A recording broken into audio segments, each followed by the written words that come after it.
সাইকোলজির teacher ক্লাসে ঢুকেই বললেন, আজ পড়াবো না। সবাই খুব খুশি। টিচার ক্লাসের মাঝে গিয়ে একটা বেঞ্চে বসলেন।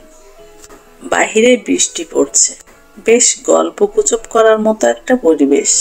ছাত্রদের মনেও পড়াশোনার কোনো প্রেশার নেই। টিচার খুব আন্তরিকতার সাথে পাশের মেয়েটিকে বললেন, জননী, তোমার কি বিয়ে হয়েছে? মেয়েটি একটু লজ্জা পেয়ে বলল, হ্যাঁ স্যার। আমার একটা 2 বছরের ছেলেও আছে। টিচার চট করে দাঁড়ালেন। খুব হাসি খুশি মুখ নিয়ে বললেন, আমরা আজ আমাদের একজনের প্রিয় মানুষের নাম জানব। একথা বলে মেয়েটার দিকে তাকিয়ে বললেন, মা, আজকে তুমি টিচার। এই নাও চক ডাস্টার। যাও, তোমার প্রিয় 10 জন মানুষের নাম লেখো। মেয়েটা বোর্ডে গিয়ে 10 জন মানুষের নাম লিখল। টিচার বললেন, এরা কারা? তাদের পরিচয় ডান পাশে লেখো। মেয়েটা তাদের পরিচয় লিখল।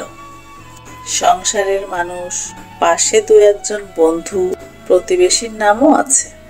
এবার টিচার বললেন, এই লিস্ট থেকে 5 জনের নাম মুছে দাও। মেয়েটা তার প্রতিবেশী আর ক্লাসমেটদের নাম মুছে দিল। টিচার একটু মুচকি হেসে বললেন, আরো 3 জনের নাম মুছো। মেয়েটা এবার একটু ভাবনায় পড়ল। ক্লাসের অন্য স্টুডেন্টরা এবার সিরিয়াসলি নিল বিষয়টাকে। খুব মনোযোগ দিয়ে দেখছেন মেয়েটার সাইকোলজি কিভাবে কাজ করছে। মেয়েটার হাত কাঁপছে। সে ধীরে ধীরে তার বেস্ট ফ্রেন্ডের নাম মুছল এবং বাবা আর মায়ের নাম মুছে দিল। এখন মেয়েটা রীতিমতো কাঁদছে।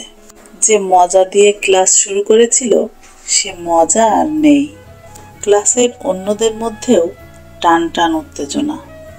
লিস্টে আর বাকি আছে 2 জন, মেয়েটার স্বামী আর সন্তান। টিচার এবার বললেন, আর একজনের নাম মুছো। কিন্তু মেয়েটা ঠায় দাঁড়িয়ে রইল। কারোর নাম সে মুছতে পারছে না। টিচার বললেন, মাগো, এটা একটা খেলা, সাইকোলজি খেলা। জাস্ট প্রিয় মানুষদের নাম মুছে দিতে বলেছি, মেরে ফেলতে তো বলিনি। মেয়েটা কাঁপা কাঁপা হাত নিয়ে তার সন্তানের নাম মুছে দিল। টিচার এবার মেয়েটার কাছে গেল। পকেট থেকে একটা গিফট বের করে বললেন, তোমার মনের উপর দিয়ে যে ঝড়টা গেল তার জন্য আমি দুঃখিত। আর এই গিফট বক্সে 10টা গিফট আছে তোমার সব প্রিয়জনদের জন্য। এবারে বলো, কেন তুমি অন্যান্য নামগুলো মুছলে? মেয়েটা বলল, প্রথমে বন্ধু আর প্রতিবেশীদের নাম মুছে দিলাম, কারণ তবু আমার কাছে বেস্ট ফ্রেন্ড আর পরিবারের সবাই রইল। পরে যখন আরো 3 জনের নাম মুছতে বললেন, তখন বেস্ট ফ্রেন্ড আর বাবা মায়ের নাম মুছে দিলাম। ভাবলাম বাবা মা তো আর চিরদিন থাকবে না, আর আমার বেস্ট ফ্রেন্ড না থাকলেও কি হয়েছে, আমার কাছে আমার পুত্র আর তার বাবাই বেস্ট ফ্রেন্ড। কিন্তু সবার শেষে যখন এই 2 জনের মধ্যে একজনকে মুছতে বললেন, তখন আর সিদ্ধান্ত নিতে পারছিলাম না। পরে ভেবে দেখলাম, ছেলে তো বড় হয়ে একদিন আমাকে ছেড়ে চলে গেলেও যেতে পারে, কিন্তু ছেলের বাবা তো আর কোনোদিন আমাকে ছেড়ে যাবে না।